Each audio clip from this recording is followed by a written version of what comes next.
ओम शांति। 18 फरवरी के ईश्वरीय महावाक्य। मीठे आज्ञाकारी बच्चे, तुम्हें सदा अतीन्द्रिय सुख में रहना है, कभी भी रोना नहीं है, क्योंकि तुम्हें अभी ऊंचे से ऊंचा बाबा मिला है। प्रश्न है, अतीन्द्रिय सुख तुम गोप गोपियों का गाया हुआ है, देवताओं का नहीं क्यों? जवाब, क्योंकि तुम अभी ईश्वर की संतान बने हो, तुम मनुष्य को देवता बनाने वाले हो।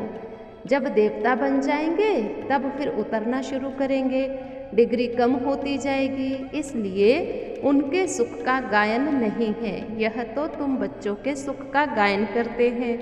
गीत है, मुझको सहारा देने वाले ये दिल कहे तेरा शुक्रिया। ये भारत ही परमात्मा का बर्थ प्लेस है, इसलिए शिव जयंती मनाते हैं। परंतु शिव कब आते हैं, कैसे आते हैं, ये किसी को पता नहीं। शिव निराकार को कहा जाता है, उनकी पूजा भी होती है, शिव जयंती भी मनाते हैं, तो ज़रूर पास्ट होकर के गए होंगे। अभी तुम बच्चों को सब कुछ पता है, तुम कोई से भी पूछ सकते हो कि किसकी रात्रि मनाते हो। विशेष मंदिरों में जाकर के पूछो, ये कौन है, परम पिता परमात्मा के साथ तुम्हारा क्या संबंध है।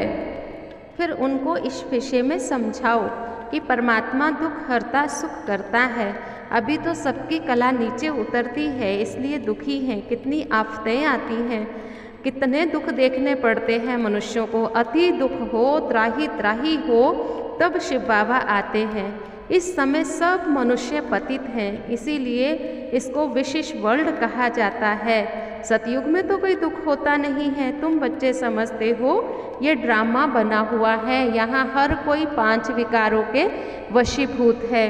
अब बाबा आता है, कहता है तुम मुझे याद करो और वर्षे को याद करो। तुम जानते हो हम बच्चों को पढ़ाने वाला कौन? इस चैतन्य डब्बी में चैतन्य हीरा बैठा है, शिव बाबा इसके शरीर में आकर के बोलते हैं। बाबा कहते, बच्चे इस समय सारी दुनिया दुख भोग रही है, मैं दुख हरता सुख करता हूँ, परम धाम निवासी हूँ, ब्रह्मा के तन में आकर के तुम्हें ज्ञान सुनाता हूँ। तुमने पुकारा ही है, आओ हमें दुखों से लिबरेट करो। परमात्मा दुखों से लिबरेट करने आया है।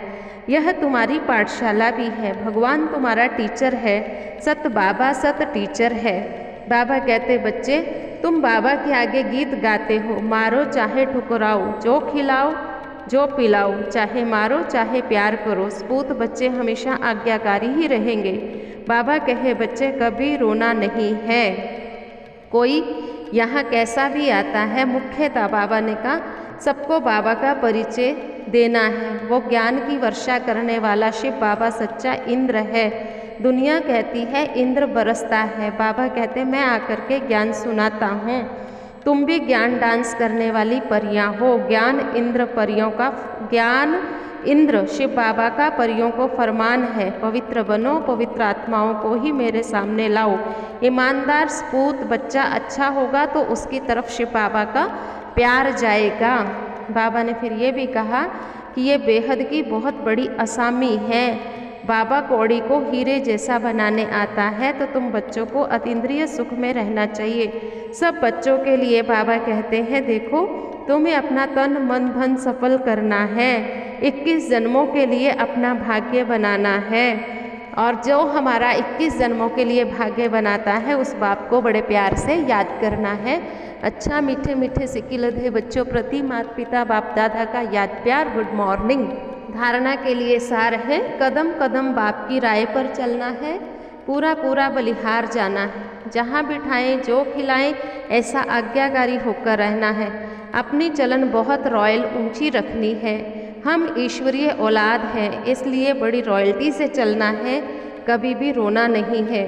वरदान, साधारण जीवन में भावना के आधार पर श्रेष्ठ भाग्य बनाने वाले पद्मा पदम भाग्यवान भव। बाप दादा को साधारण आत्माएं ही पसंद है, बाबा स्वयं भी साधारण तन में आया है। आज का करोड़पति भी साधारण है। साधारण बच्चों में भावना होती है और बाप को भावना वाले बच्चे चाहिए, देह भान वाले नहीं।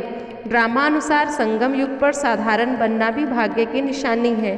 साधारण बच्चे ही भाग्य विदाता बाप को अपना बना सकते हैं, इसलिए अनुभव करते हैं कि अनुभव करते हैं कि भाग्य पर मेरा अधिकार है। ऐसे अधिकारी ही पद्मा पदम भाग्यवान बन सकते हैं। स्लोगन है, सेवाओं में दिल बड़ी हो तो असंभव कार्य भी संभव हो जाएगा। आज का स्वमान रहेगा, मैं पद्मा पदम भाग्यवान आत्मा हूँ। ओम शांति।